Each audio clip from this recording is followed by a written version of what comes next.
Hoje o vídeo é sobre população. Vou explicar alguns conceitos para vocês.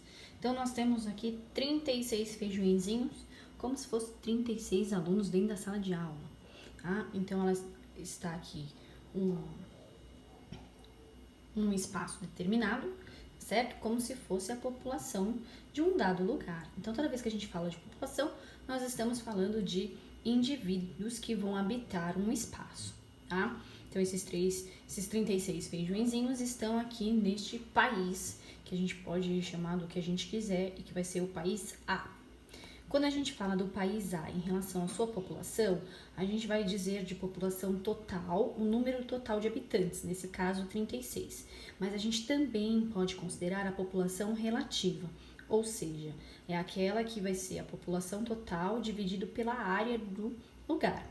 Se um país ele é muito populoso, significa que ele tem grande quantidade de habitantes totais. Se um país é pouco populoso, significa que ele tem pouca quantidade de habitantes. A gente pode falar também de um país ser povoado, significa que vai ter alta quantidade de pessoas por quilômetro quadrado, ou seja, alta densidade demográfica. Que é o que eu quero mostrar para vocês o que significa essa alta densidade demográfica. Ela é um número relativo, significa que a gente vai ter um número que não expressa o real. Então, esses 36 habitantes não ocupam a área total do país. Significa que a gente vai ter uma distribuição irregular. Se eu concentrar todos os feijõezinhos num dado lugar, aí eu vou ter o quê? A mesma densidade demográfica do que a anterior, só que eu tenho uma concentração de população em um espaço. E se eu tivesse, por exemplo, dividir esses feijõezinhos pela área, qual é o espaço do país que vai ter maior quantidade de pessoas, no caso de feijões? Essa área aqui. Então, a gente vai ter uma densidade demográfica desse país igual, porque a gente não tirou ninguém, mas eles estão distribuídos de uma maneira diferenciada. Se eu, por exemplo, tirar um e distribuir outros feijõezinhos, eu vou ter a mesma densidade demográfica. Por quê? Porque eu não mudei nem a quantidade de feijões, nem a área. Então, significa que eu tenho uma distribuição irregular, mas a mesma densidade demográfica. Então, eu tenho lugares nesse país em que tem grande quantidade de feijões, de pessoas. Eu tenho lugares que tem pouca quantidade de pessoas. Eu tenho lugares que também tem grande quantidade de pessoas e tem poucas pessoas, que estão representadas pelos feijões. Mas aqui vai ter a mesma densidade demográfica. Aqui agora nós temos uma área menor, mas a mesma quantidade de feijões. Aí o que vai acontecer com a densidade demográfica deste país, que é o país B? Ela vai ser maior.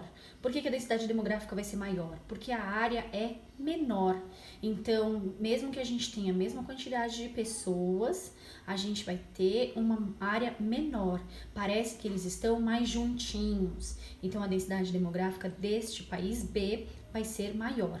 Lembrando que eu tenho 36 feijões, portanto, é o mesmo número do país A, só a área que é diferente. Se a gente pensar na distribuição, esse país é mais concentrada a quantidade de pessoas, porque neste caso eu tenho pouca área sobrando. Não consigo fazer uma distribuição diferente como eu fiz do país A, né? Por quê? Porque a área é menor. Então, quando a gente fala de países que têm alta densidade demográfica, não necessariamente é porque ele tem muita gente, pode ser porque ele seja pequeno. Se eu tenho um país com baixa densidade demográfica, eu posso pensar, por exemplo, no Brasil, que é o 5º maior país do mundo. Então, mesmo que a gente tenha grande quantidade de habitantes, a gente tem uma área muito grande, faz com que a nossa densidade demográfica seja menor, tá? E aí, vou mostrar como que a gente calcula. Então, a densidade demográfica é a população total dividido pela área, que significa que há habitantes por quilômetro quadrado. E vamos sempre falar em quilômetros quadrados, tá? A área de país sempre em quilômetros e quadrados. Então, o que acontece? Se a área for grande, ou seja, for um país com uma área com grande quantidade de quilômetros quadrados, significa que menor a densidade demográfica. Por quê? Porque isso aqui é uma relação de fração. Significa que se eu aumento o denominador, a divisão vai ser um número menor. Portanto, a densidade demográfica vai ser mais baixa. Se a população for grande, aumenta a densidade demográfica. Por quê? Porque eu vou estar aumentando o numerador. Significa que na divisão esse número vai ser maior.